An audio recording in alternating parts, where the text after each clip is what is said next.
Welcome to the Bloody Disgusting Network. Please join me in welcoming and thanking new patrons: Alexis Foster, Full Metal Zell, Careless Whisper, and Rico Levy. To see how you can support the podcast and get rewarded with early commercial-free access, weekly bonus episodes, immediate access to over 600 Patreon-exclusive episodes, and more, please check out our donation tiers at patreon.com/creepypod. Here we are, day 31. Can you believe that another 31 days of horror is coming to a close? I'd like to thank everyone who listened this year. Whether you're new to the podcast or been with us since the beginning, thank you all so much for listening. October is especially exhausting for us. It seems like we keep finding new ways to make ourselves busier. So you all taking the time to listen is so appreciated. I'm tired, and if you can hear, the cold that I've been fighting is finally fighting back. So I'm going to take a nap for a couple of days before we get back to our regular schedule. And for those of you with tickets to the Chicago live show, it's coming soon. November 10th at the Music Box Theater. One night only. But first things first. No.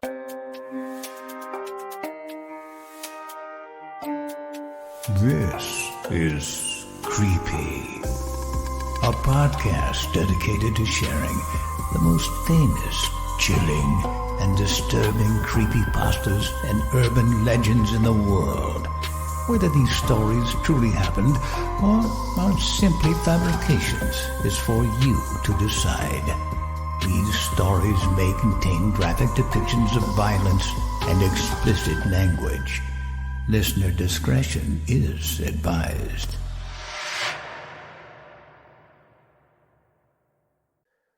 Creepy presents The 31 Days of Horror. Day 31. Dry Drowning. Written by some guy and narrated by Michelle Kane. It's called dry drowning because it doesn't happen when you're in the water. It happens afterward. I'd never heard of it. Isn't that just how it goes? We were up at a friend's cabin, my husband, my daughter, and I. It was a get-together with friends. 4 families, everyone in their mid-30s, everyone with children. During the day, there were games around the cabin, kids chasing each other. Laughter and playful screams as the older boys chased the girls with water toys, and vice versa. The younger children cried as they tried to keep up with the faster ones, their chubby little legs churning in vain as they struggled to carry their own water balloons. There were hours out on the lake, sitting in the sun as we relaxed on the pontoon, the kids begging the adults to jump off the side. "Cannonball! Do a flip!" Their voices layering with each other, echoing in that beautiful sound of gleeful children just being happy. Music played, stories were told, drinks were enjoyed. Nothing crazy, just adults trying to relax around all the kids. There was fishing off the dock. The simple activity, brand new and entrancing to most of the kids, especially our daughter. She wasn't the youngest of the kids, but pretty close. Not even 3, and wanting to do everything that the other kids were doing, not wanting to be left out. Her short blonde hair always done up in pigtails, flipping around as she chased the other kids. She used to squirm so much and complain as I ran my comb through her thin, silky hair, but still demanded that it be done.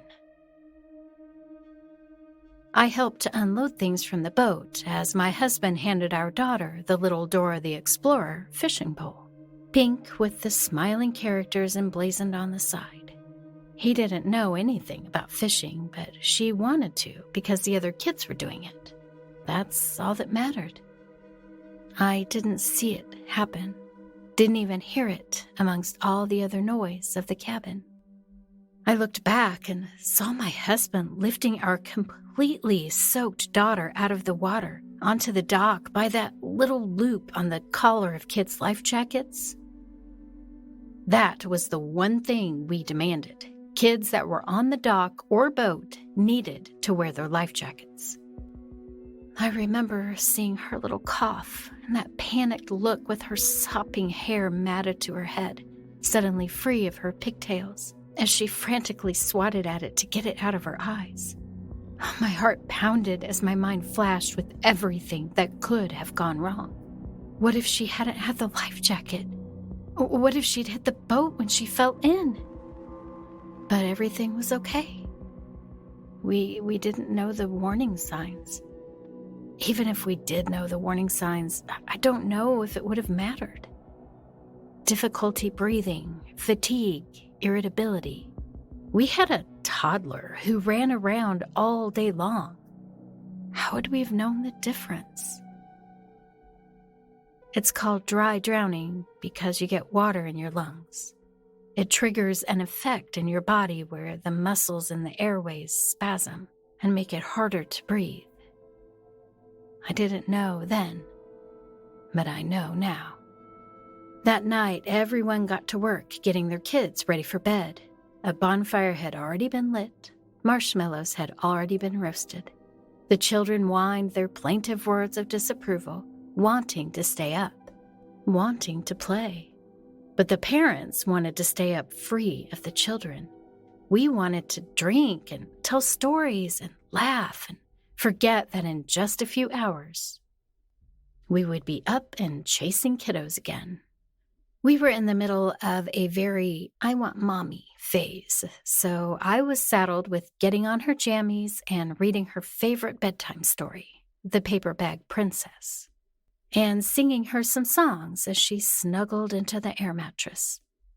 I remember how tired she looked, and I remember asking if she was okay, still shaken by what happened on the dock. Part of me was just worried that we had scarred our daughter for life and she'd never want to go on a boat or learn to swim. The other part was, I don't know, just a feeling. But she just smiled and said, "I'm okay, Mommy," before hugging her stuffed kitty and pulling the covers up to her chin. I walked out the door, leaving my daughter lying there, bathed in the soft glow of the nightlight. She was our good little sleeper. Even with the baby monitor in the room, we never heard a peep. That was the last time I saw her alive. During the night, the adults did exactly what we had wanted to all day. Stop chasing around kids. Stop drying eyes after falls and hurt feelings. Have some drinks. Share some uninterrupted stories. We were drunk when we went to bed. I think I remember gently easing my way past the air mattress, so worried that I would wake her up, or even trip and accidentally fall onto her. I think that image almost made me laugh out loud in the moment. Come morning, I woke up on my own. I never wake up on my own. Our daughter always woke up first and found her way from her room to ours, practically crawling onto my chest as she nuzzled under our covers. The flash of panic subsided when I considered how tired she probably was. Still worn out from the night before, sleeping in a new place, things were just different.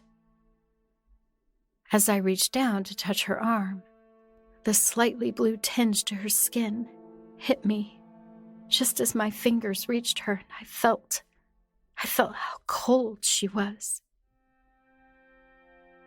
I can't tell you what the siren on the ambulance sounded like. All I remember are the sounds of my own screams in my head. After the funeral came the counseling.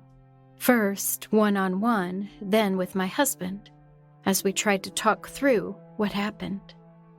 At first, even though it was just myself and the doctor in the room, I didn't talk much about the idea of blame.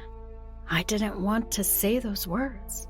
I didn't want to open myself up to the idea of who I blamed for the loss of our daughter. The idea of blaming my husband meant that I had to blame myself. I stopped watching her too. I didn't know the warning signs. I failed to know what dry drowning was. I was the one who put her to bed that night and didn't check on her again until she was already gone. So instead of all that and really opening myself up to the pain, I talked about my daughter. And I cried. I talked and I cried. It was supposed to help, but honestly, it didn't. "Where were you when it happened?" the doctor asked. "On the dock. I was unloading things from the boat. The kids were fishing. I had just dropped some stuff on the shore when it happened. I didn't see it. I barely even heard it. I'm sure the doctor saw something wrong too, and that was when he recommended that we do group counseling with my husband. I don't think we were more than 10 minutes into the first session together before it happened." "We were fishing," my husband said, retelling the story to the doctor, his eyes focused on the coffee table in front of us. "She never fished before, and she wanted to do it like the other kids were doing. There wasn't even any bait on the line. She just wanted to cast it out." "And then what happened?" the doctor asked. My husband took a deep breath and gulped. I don't know. I looked away for maybe a second, and that's when she leaned forward and slipped off the dock. As soon as I saw her fall, I was reaching for her, and she wasn't underwater for more than a second tops before." I couldn't stop myself from saying, "But she was still underwater." My husband stopped and looked at me.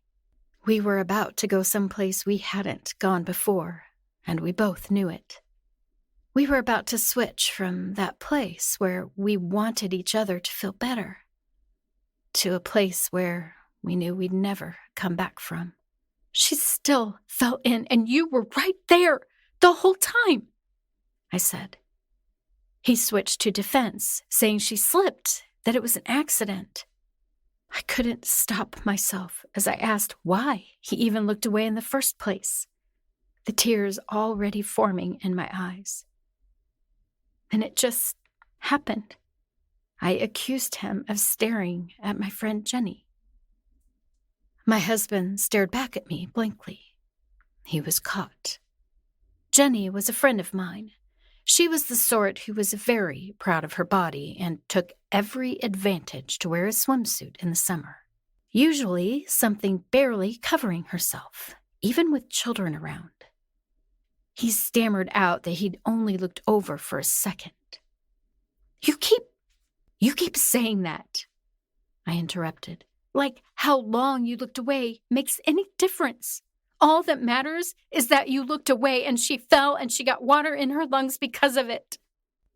He was cornered, but he wasn't the sort of person to back down. "It's not like I pushed her in. It was an accident. Where were you, huh? You put her to bed. Why didn't you notice she wasn't feeling good? What I did was an accident, but you didn't even care how she was feeling. You just wanted to go to the bonfire and get drunk. How much had you already had to drink?" I didn't tell the doctor that part. It was the truth. There's no sense in my lying about it anymore. Those things I was setting down on the shore were a beer cooler and a big jug of something we called knot juice. Mostly Everclear, with a few other things that ended up tasting like apple juice.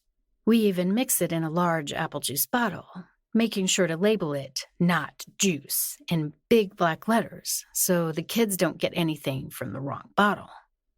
I'd had more than a few beers and drinks from the not juice.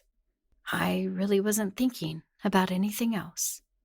And there had been a few times on the boat where I wished the kids weren't around so we could just enjoy ourselves without having to play police and arbitrator. The session didn't get better from there. Words like "get over it" and "heartless bastard" were just the tip of the iceberg. He was trying to move on.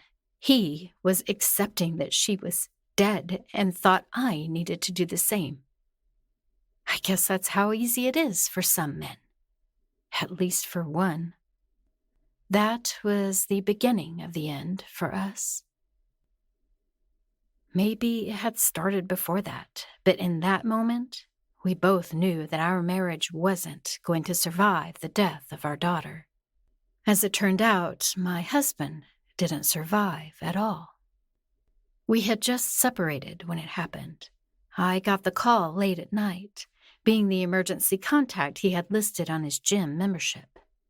No one saw it happen, but his body was found floating in the men's locker room hot tub. They think he slipped trying to get in, but the autopsy never showed any sign of head trauma. Not only that, but I know for a fact that my husband hated the gym hot tubs. The ones in locker rooms always seemed extra filthy, with people treating them like they were a bath. Some men even having the audacity to shave in them. So gross. After his funeral, I got into my car and started the long drive up to our friend's cabin. The only thing I knew was that he wanted to be cremated, but what was I supposed to do with his remains was anyone's guess. I decided he should go back to the lake, where we lost our daughter. It was almost a 3-hour drive. Their cabin is on the aptly named Loon Lake. Being the state bird and all, there's probably actually more than one Loon Lake. I suppose I only mention that because of how clearly I can hear the call of a loon in my mind. It's gentle and just sort of seems to bubble in the air. There's something calming about it, and seeing the image of the black and white bird bobbing serenely in the distance feels right. I rolled into the cabin just after 9 a.m., pulling up the loose gravel driveway through an arch of trees into the little clearing where the cabin sat. It's a beautiful cabin, the sort of thing a lot of people dream of retiring to. Pushed back into the woods, it was the sort of place you didn't find unless you were looking for it, and even then it was easy to miss. Closing my car door, I walked straight past the house towards the lake, down the hill toward the dock. My body was on autopilot. I just wanted to get it done. But there was something else in the back of my mind. Something else I didn't want to admit to at the moment. My friends are good people. They love the outdoors, love camping and everything they can do in the water and under the sun. Their pontoon boat bobbed on the side of the dock, tied up and looking exactly how it had a year ago, as I watched my husband pull our daughter from the water. I didn't give it much more than that consideration as I walked to the small garage they kept just off the beach for their added gear. My focus was on one of the kayaks. I unhooked the bungee cords that held up one of the long yellow one-person crafts. It was light enough to easily drag the 20 or so feet before leaving it on the edge of the water to go back and grab a paddle and a spray skirt. I didn't bother changing clothes, and I wasn't wearing a swimsuit as I stepped into the hoop of nylon, pulling the suspender-like straps up over my shoulders. It shifted and swung awkwardly as I gingerly stepped into the kayak, trying not to slip and fall into the water.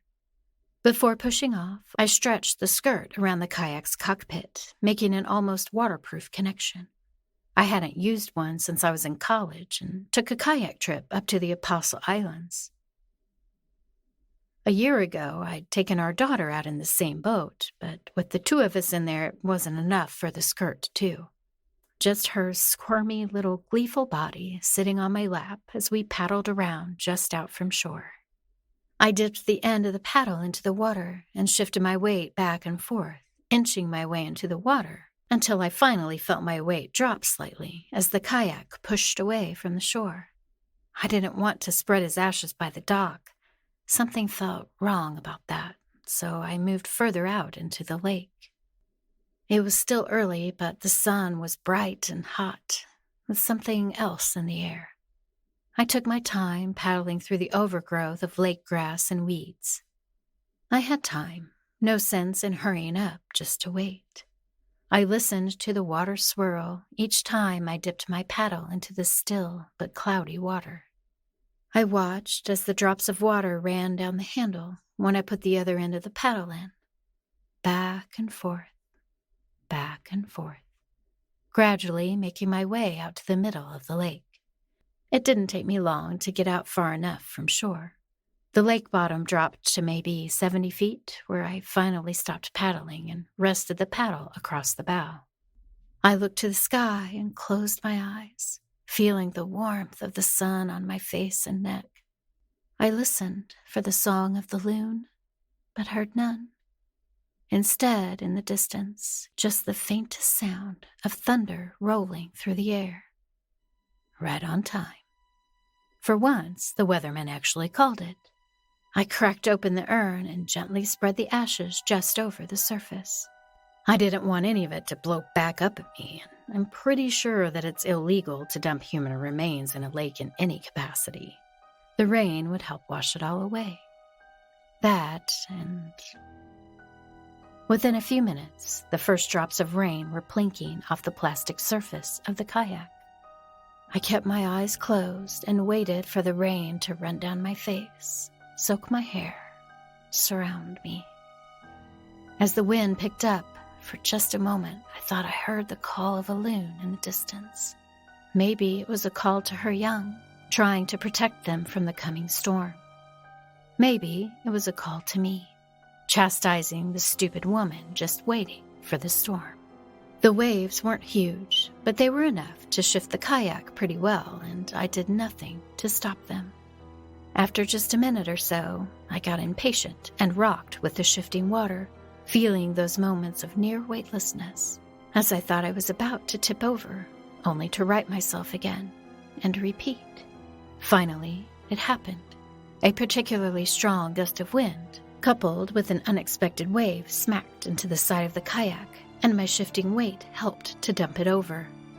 The shape of the kayak immediately forced the craft into an inverted position.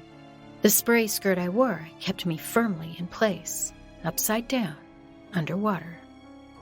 All I had to do was lean forward, pushing my hands into the rim of the skirt, and it would free itself so I could go back to the surface. But I didn't. I sat there, eyes closed, mouth closed, and waited. It was quiet. I don't remember hearing any sounds. Not the rain on the bottom of the kayak. Not even my body's reaction to the lack of air as it struggled against the building pressure in my lungs and chest. Make no mistake, regardless of why you are there, drowning only feels like panic. The panic my daughter must have felt, even being underwater for just seconds, her world going dark. Her fear, her confusion, before being pulled to the surface by my husband. But he wasn't with me. His remains were on the way to the bottom of the lake. No one was with me. There was no one there to pull me back. I was about to open my mouth, about to pull in a gut full of water and let my body fill with death when I heard it. Almost like a whisper in the darkness, my mind recalling what I thought I'd heard. "I'm okay, Mommy." My panic doubled as whatever horrible thoughts I had raced from my mind. What was I doing? Why did I want to do this? My body immediately switched to survival mode, and I moved to free myself. That was when I felt it. I felt something pry past my lips and wrench my mouth open. Tiny little wriggling things like night crawlers that pulled at my jaw and the sides of my mouth so hard that I thought the skin was going to rip open. And I heard it. The sound wasn't in my mind. I really heard it. That voice, but not sweet, not comforting. vicious, bitter, vengeful. The words I actually heard. "It's not okay, Mommy." I tried to look around, but there was no sun to illuminate the cloudy waters. I slashed at my own face, trying to fight what felt like tiny hands away, but there was nothing there. Still, I could feel them. I could feel them dig into my skin, fingernails arching into the tender tissue of my mouth. Forgetting about the pain, I pushed the skirt free and struggled to get back to the surface, my head bursting upward as I gasped the deepest, coldest breath I've ever had, filling my lungs again as I screamed and coughed and cried. I reached my arms over the bottom side of the kayak and struggled to pull myself from the water and away from whatever had tried to rip my mouth open, whatever had tried to drown me. And I cried. In the rain and wind, I was soaked, but the water on my face wasn't rain. It was only my tears. Tears for my daughter.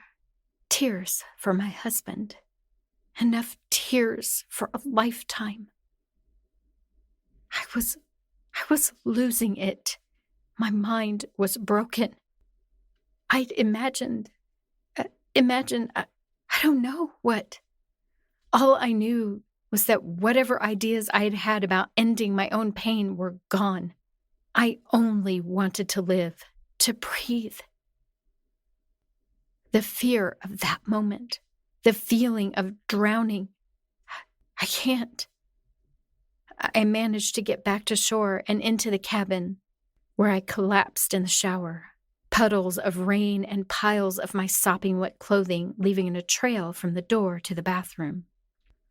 I curled up in the shower stall, naked, and cried, letting the warm water cover me. Eventually, I stood up, resting my hands against the walls. My legs were so weak that I felt like I could collapse just under the weight of the running water. As the shower began to run out of hot water, I reached for the knob. But my head was suddenly snapped back in pain, hot, stabbing pain as something ripped at a handful of my hair, forcing my head back and up as the water cascaded down my face and into my eyes. I couldn't move as I felt something crawl across my skin from the back of my head like some massive spider with impossibly thick legs. I still couldn't drop my head from the water. As I tried to scream, I felt the sides of my mouth rip open as two small hands pulled at my lips and jaw, forcing my head up into the jet of the shower. I flailed and gagged, trying to shake free as whatever held my head pushed it closer and closer to the faucet. I thrashed my arms until my hand found the knob and I was able to slap the water off. Immediately, whatever was on my head and in my mouth disappeared, and I collapsed to the ground in a puddle, covered in water, in tears. I shivered uncontrollably as the world went black. I don't remember crawling into bed. I don't know if I called anyone or looked through the house for an intruder. All I know is that I opened my eyes to find myself dry and curled up in covers. My body hurt and everything in my being just told me to just close my eyes. I was so tired. That kind of tired that nothing will make you want to keep your eyes open. Nothing made sense anymore. A dream, it must have been some horrible dream. Just fragments of ideas twisted in on themselves. Guilt. As I fell asleep, I dreamt of our daughter. I watched her playing on the end of the dock by the beach. My husband was standing beside me, looking away down the other end of the dock. In my hand was a fishing pole. I looked back at my daughter and saw her face scowling at me. There was no sound, but her mouth moved as she shook her head. Before I could make out the words, I felt the shock of panic and darkness. I was drowning. I tried to breathe, tried to grasp for precious air. Again, I struggled and thrashed.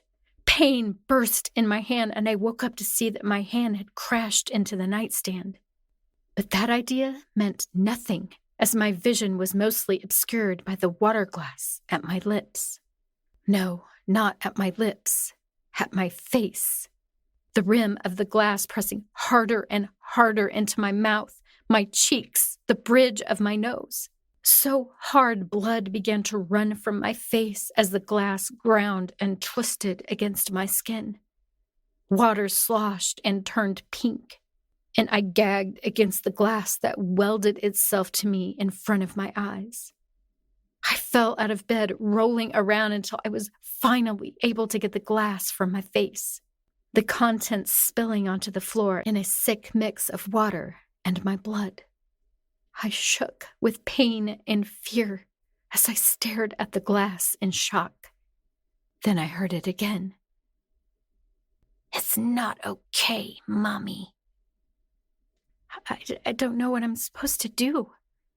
I don't know if I'm just insane and doing this to myself out of guilt, or if there's really some presence trying to drown me, trying to fill my lungs with water. I'm afraid to drink so much as a drop of water. Maybe I'll have to be committed, fed by IV. I'm afraid to take a shower or go out in the rain. I've been in this cabin for 2 days. I've shut off the main water and broke the handle to turn it back on. I've locked the doors. The lake is so close. I'm afraid to call for help because I'll have to open the door. I spend my waking hours crying and saying I'm sorry. But I don't know if she can hear me. I'm so thirsty. I don't think I can live much longer without water. I suppose in its own way, this is my dry drowning. I'm going to try one more thing. I'm going to try going down to the dock where my daughter fell. I'm going to beg her forgiveness, tell her I was wrong and that I would do anything for her to be alive again. I'll admit to her and the world that I wasn't there when she needed me the most. One way or another, my daughter is going to get what she wants, and everything will be okay. We will all be together again.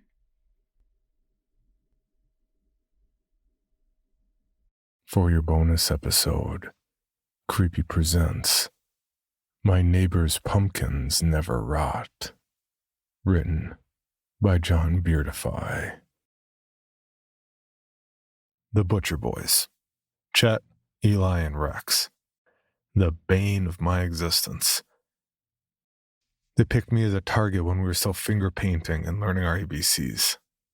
Maybe it was because Rex, the youngest brother and my classmate, didn't like the way I wrinkled my nose at his stench. Maybe it was just because I sat next to him and I was smaller than he was. Who knows? I'll never understand what motivates people to hurt others for fun, but whatever it is, the Butcher Boys had it in abundance. As soon as Rex told his older brothers Eli and Chet that I was an easy target, my life became a nightmare. Every day after school, the hunt was on. The moment that the yellow school bus turned the corner or the adults disappeared, the Butcher Boys materialized like demons out of the shadows. They appeared in the gloom of the pine forest shortcut, behind tall wooden fences, or pressed up against the siding of empty suburban houses. I never knew which route home would be safe, because I never knew where they'd be. It was fun for them. Like lions, they lay in wait. And also like big cats, they like to play with their food before eating. In the woods or along the sidewalk, I'd run until my pumping legs burned or my asthmatic lungs ran out of oxygen. The Butcher Boys were faster than me, and they knew it. So they let me get away. Almost. At the last minute, my legs would be yanked out from under me, or I'd be yanked helpless from the top of a fence. If I was lucky, I'd just get a snake bite or have my face rubbed in something nasty until I choked and cried. I wasn't always lucky.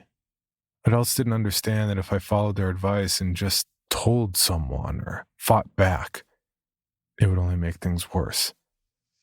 Things got worse by themselves as the Butcher Boys got older. Their taste for cruelty became more refined, as a connoisseur developed a nose for fine wines. When neighborhood cats and dogs began to disappear, I didn't have to wonder where they went.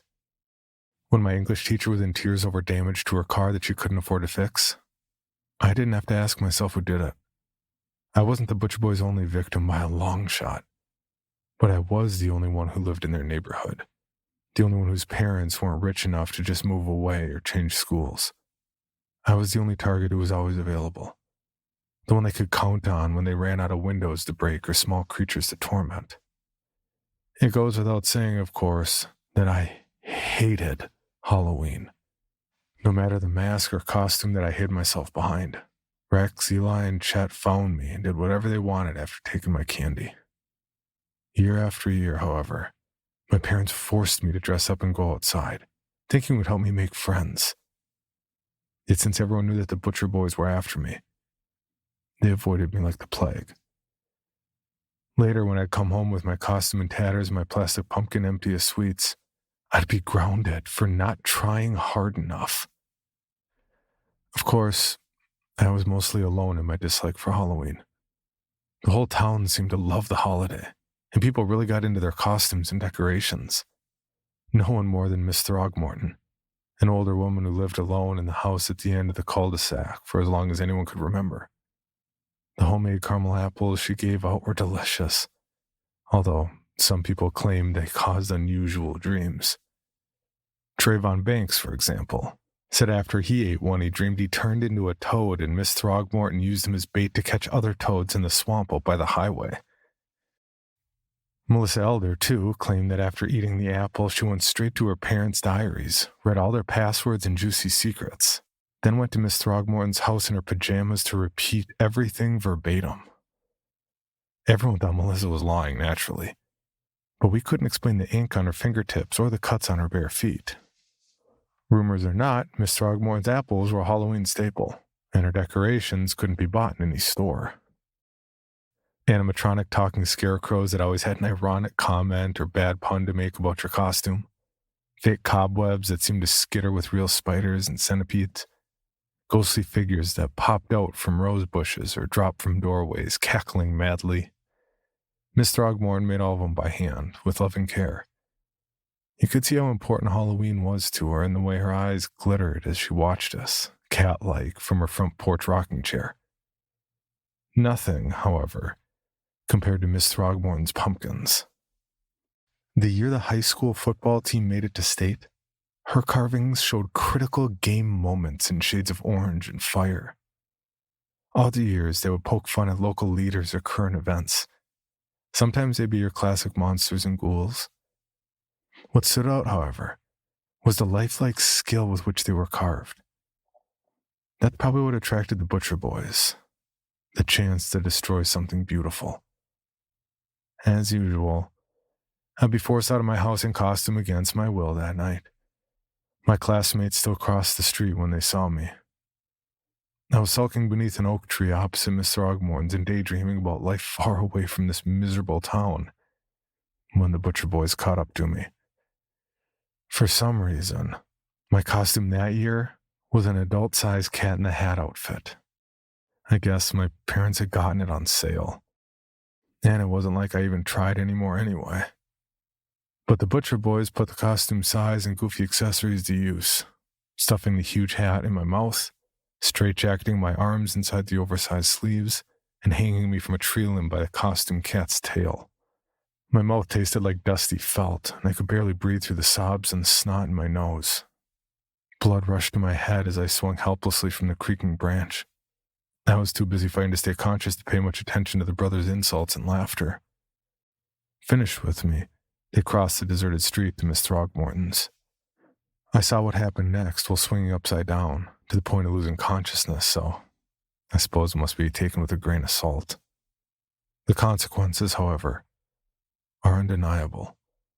Miss Throgmorton seemed to have gone in for the night, now that most trick-or-treaters have gone home.